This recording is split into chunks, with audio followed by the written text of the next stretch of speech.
Never thought life would bring me here. To a small restaurant kitchen, where my hands smell of spices and soap, and my heart smells of unspoken pain. Every morning I tie my apron, not as a uniform, but as my armor, to face a world that never stopped judging me. I wasn't born to serve tables. I was born to dream, to love, to build a home. But sometimes dreams shatter quietly, and all you can do is pick up the pieces and walk barefoot over them.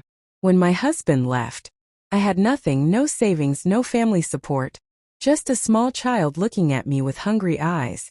That night I promised him, no matter what happens, you will never sleep hungry. So I started working in a restaurant that smelled like fried onions and broken hopes.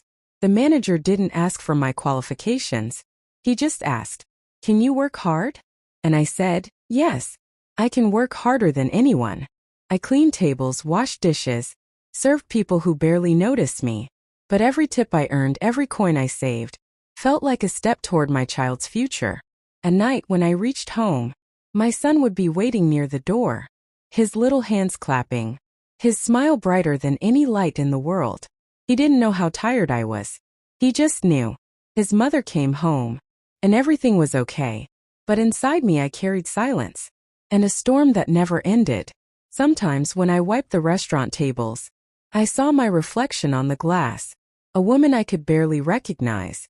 Was I that same girl who once wore bangles and dreamed of love? Now my wrists were red with soap and my heart numb with memories. But still I smiled, because I wasn't working for myself. I was working for a reason that made my pain sacred. My child. That day started like every other day, until he walked in. The man who once called me his wife. The man who once promised, "I'll never let you cry." I froze. The tray in my hand almost slipped. He didn't even look at me like a human being. Just a servant. Just a waitress. And then he smirked, in front of everyone, and said loud enough for all to hear, "So this is what you do now? Serve people for a living?" Everyone looked at me. The air felt heavy. My throat choked. But I still bowed my head, and whispered, "Yes. I serve food to survive."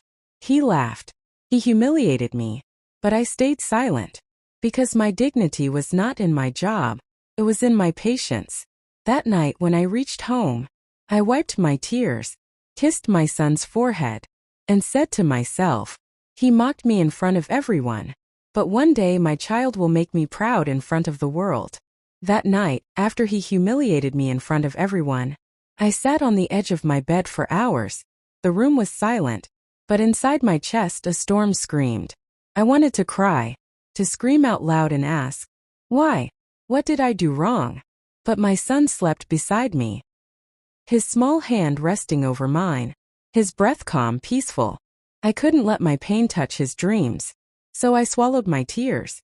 I buried my hurt under a forced smile. And the next morning, I went back to work. When I entered the restaurant, people stared. Some whispered. Some avoided my eyes. But I walked straight to the counter and picked up the same tray I dropped yesterday. Because I wasn't there to prove myself to them. I was there to prove to life that I could rise again, no matter how many times I was pushed down. The manager came close and said quietly, "Don't worry about what happened. You're one of our best workers." I just smiled and nodded. But inside my heart whispered, "I'm not just a worker. I'm a mother fighting for her child." Days turned into weeks. Every day I served people who didn't know my story. And honestly, I preferred it that way. Because I didn't want pity. I wanted peace. Sometimes I caught my reflection in the shiny metal of the serving trays. I saw a woman with tired eyes, but a strong soul. I used to think silence was weakness, but now I realized it takes courage to stay quiet. When the world tries to break you with words. One evening, as I was clearing tables, a little girl dropped her drink and began to cry. Her mother scolded her harshly, but I knelt down, smiled, and said softly, "It's okay, little one. Mistakes happen." She smiled back through her tears, and in that tiny moment, I saw a reflection of my own son. That's when I realized, even in my brokenness, I could still spread kindness. Even in my pain, I could still give comfort. Later that night, when I got my salary, I bought a small cake, the cheapest one in the bakery. When I reached home, my son ran to me, his face lighting up like the stars. "Mama, is it my birthday?" he asked.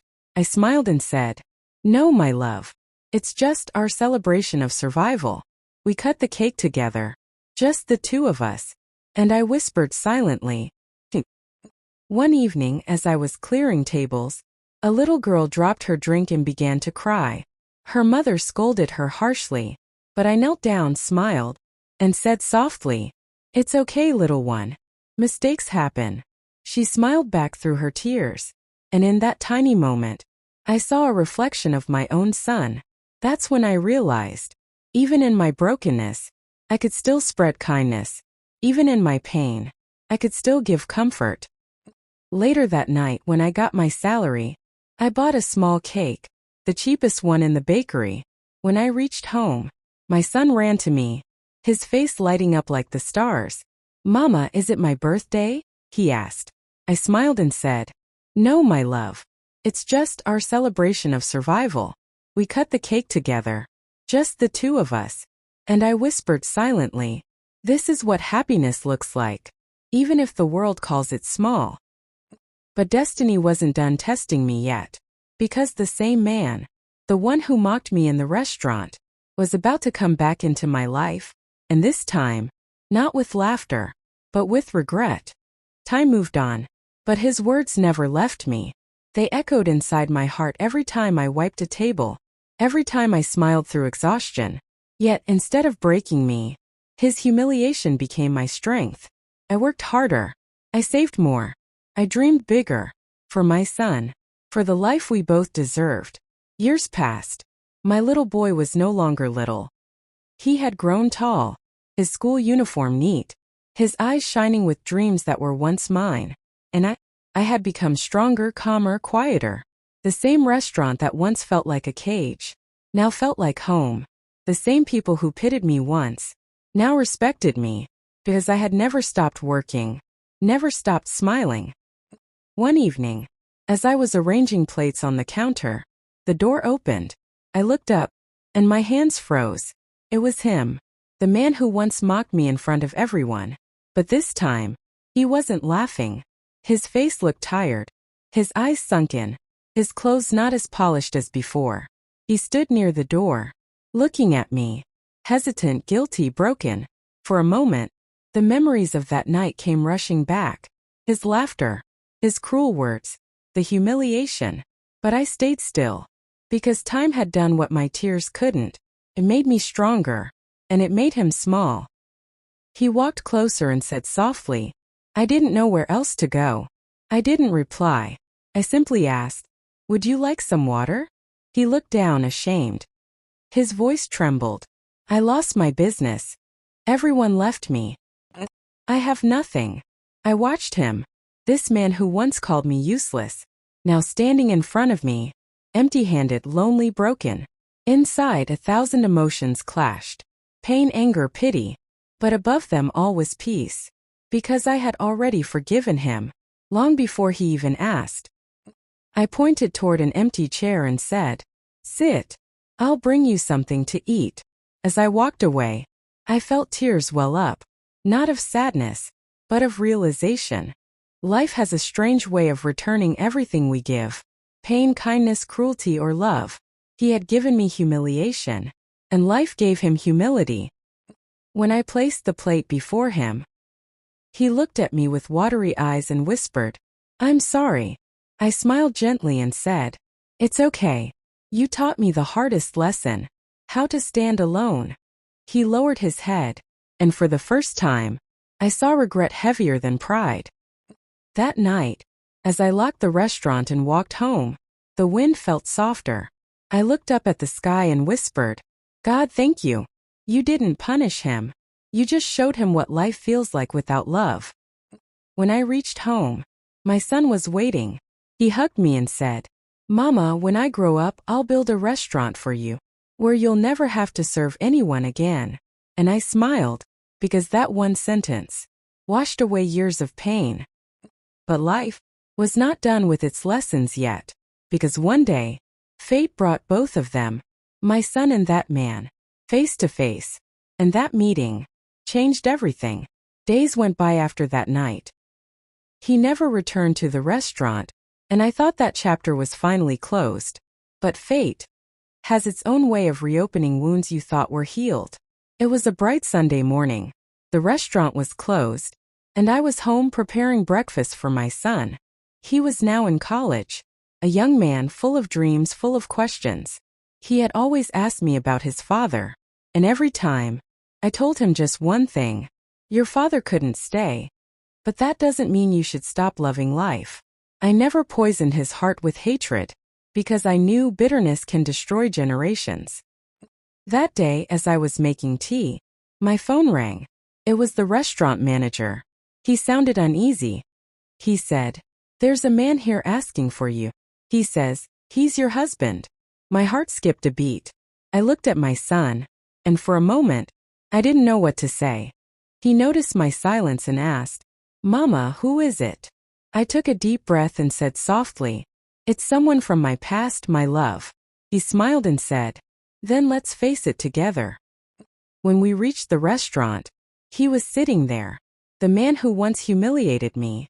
The man who once laughed at my pain. But now he looked smaller than his own shadow. He stood up slowly, his hands trembling. When his eyes met mine, he didn't say a word. He just looked guilty, like a man carrying the weight of all his mistakes. Then his eyes moved toward my son. For a moment he froze. Is this my boy?" he whispered. My son looked at him, calm, serious, distant. He said, "My mother raised me alone. I don't know what a father looks like." Those words pierced the air like knives. And yet I said nothing, because I wanted him to feel, not my anger, but the silence of truth. He tried to speak, his voice shaking. "I made a mistake. I lost everything: money, friends, peace. And now I realize the only real thing I had was you too." Tears filled his eyes, but I had no tears left. Pain had already taught me peace. I looked at him and said gently, "You laughed when I was broken. Now you cry when I'm strong. That's what time does. It teaches everyone their place." My son turned to me and said, "Mama, let's go home." As we walked away, I felt his hand holding mine, tight, warm, proud, and that one touch said everything. I didn't need revenge. I had already won. Through my silence, through my patience, through my son's love. When we reached home, my son hugged me and said, "I'm proud of you, Mama. You didn't just raise me. You taught me what real strength means." I smiled through tears I had held back for years, because finally I felt free. Free from his mockery. Free from my pain. Free from my past. But destiny had one final scene left. A moment that would make me realize that forgiveness is not weakness. It's the highest form of peace. Months passed after that encounter.